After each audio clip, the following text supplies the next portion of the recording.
मंच पर तशरीफ फरमा तमाम आदरणीय अलग अलग पार्टियों के जिम्मेदारान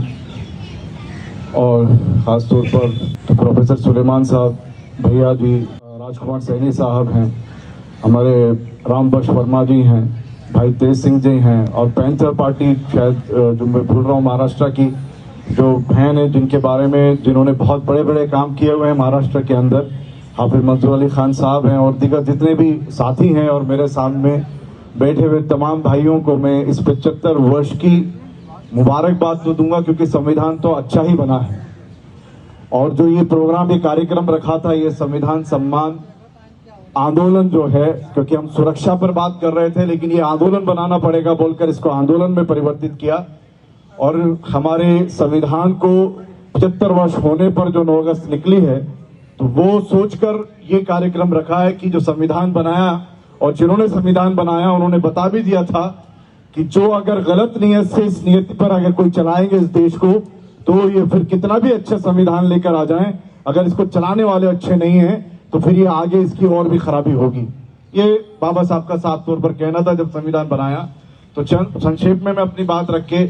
क्योंकि वक्त और समय का ध्यान रखते हुए,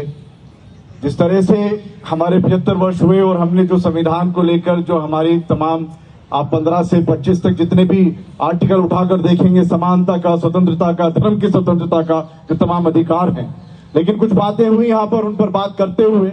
सबसे पहले जो यहाँ पर हमारे जिम्मेदार जो चोर हैं वो दलाली करने लगे हैं, और बड़े बड़े मकाम पर बैठकर जो अंग्रेजों की दलाली करते थे उनको लाल किले से उनके बारे में बहुत तारीफें करने लगे हैं, जिनकी इस देश की आजादी के लिए उंगली भी नहीं कटी, और उन्हीं से प्रभावित होकर पहला हिंदुस्तान का आतंकवादी, भारत का आतंकवादी नाथुराम गोडसे निकला था।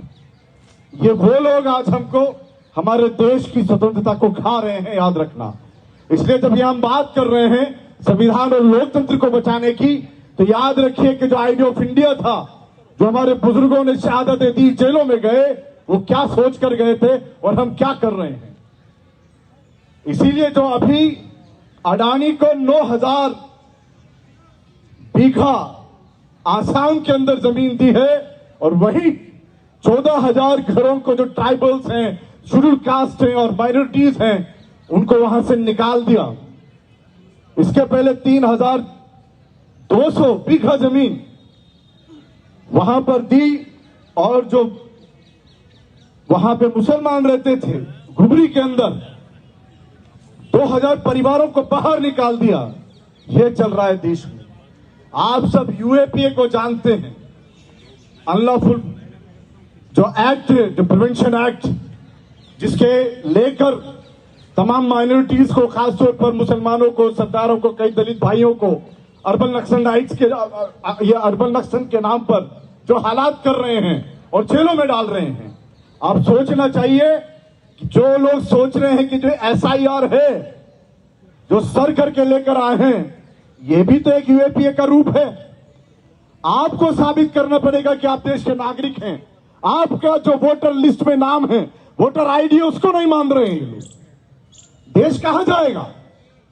ये मामूली बात नहीं है। हम सब जो मिले हैं, अगर वो लोग संजीदा हैं अपने बच्चों को लेकर, जब घर से निकले, हम लोग तो याद रखें कि अगर आज हमने काम नहीं किया तो हमारी जो बहन बेटियां हैं, हमारे जो बच्चे हैं, हम लोग सबसे पहले दुश्मन है उसके। ये सिर्फ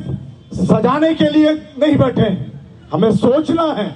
कि हमारी जिम्मेदारी कितनी बड़ी है। इसलिए भारतीय बहुजन अलायंस से जो social democratic party of India जुड़ी है, वो बहुत उम्मीद के साथ जुड़ी है, और ये उम्मीद करती है कि जो जैसे ये ज्ञानेश्वर जैसे जो ज्ञान फैल रहे हैं, जो इलेक्शन कमीशन जिनको दे दिया गया है, जो आज बीजेपी के प्रवक्ता की तरह बात कर रहे हैं, हम सबको जो भी एंटी पीपुल्स पॉलिसी आएगी और इस तरीके जो भी नापाक तरीके से लोग आएंगे, तो हमें सड़कों पर आना पड़ेगा। राहुल गांधी आज बोल रहे हैं, उन्होंने जो वोट चोरी की बात की है, उस वोट चोरी को हम समर्थन देते हैं, लेकिन इससे कई साल से हम लोग इसको बोलते चले आ रहे हैं, वोट चोरी हो रही है। महाराष्ट्र के इलेक्शन में हम लोग कई बार हमने प्रोटेस्ट किए हैं, स्टेटमेंट दिए हैं। तो मेरा कहना यह है कि जिस तरीके से जो ये हम कह रहे थे कि चौकीदार चोर है, ये चोरी नहीं है, डाकू है, ये आपके घरों पर हमला कर रहे हैं। और लास्ट में ये बात कहते हुए खास तौर पर मुसलमानों, अब इससे पहले वसी भाई चले गए, मुस्लिम मजलिस के कॉन्सेप्ट को काशीराम साहब ने अपनाया, बीएसपी बनाई, पहली बार पेरियार साहब को नॉर्थ में लाने वाले। और ये जो आज मुसलमान अपने आप को ये सोच रहा है, ये ध्यान रखे कि मुसलमान या माइनॉरिटी नहीं है, पॉलिटिकली सियासी तौर पर मेजोरिटी है। और मैं तमाम हमारे जितने भी एसटी ओबीसी भाई हैं उन्हें ये खास तौर पर यकीन दिलाना चाहता हूं कि आने वाले वक्त में भी आपके साथ कंधे से कंधा मिलाएंगे, और अगर मुकाबला करना पड़ा तो आपसे पहले सीना लेकर लोग आगे आएंगे। आप ये मत सोचिए